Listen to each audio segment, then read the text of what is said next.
గెలిచాక కనిపించకుండా పోయే నాయకులు చాలామంది ఉన్నారు. అంటే ఇప్పుడు గెలిచిన తర్వాత కూడా మీరు ప్రజలకు అందుబాటులో ఉన్న నాయకుడా, లేకపోతే ప్రజలకు ముఖం చాటేసే నాయకుడా?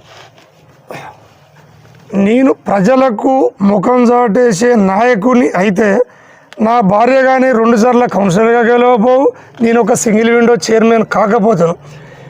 నేను 9వ వార్డుల కౌన్సిలర్గా ఉన్నా, 8వ వార్డుల కౌన్సిలర్గా ఉన్నా, ఇప్పుడు 11వ వార్డులో కౌన్సిలర్గా పోటీ చేసి గెలిచాక కూడా లేక ముందు కూడా నా ఊరు ప్రజలు అందరికీ అందుబాటులో ఉన్న వ్యక్తిని నేను.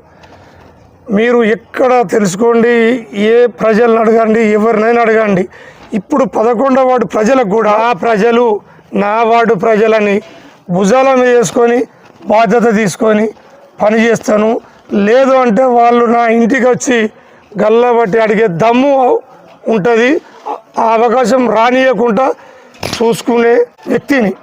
అదేవిధంగా ప్రతిరోజు గెలిచిన తర్వాత కూడా ఒక 2 గంటలు నా వార్డు ప్రజలకు అందుబాటులో ఉండి అదే వార్డులో వాకింగ్ చేసుకుంటూ తిరిగి ప్రతి ఒక్కరి సమస్యలు ప్రతిరోజు తెలుసుకునే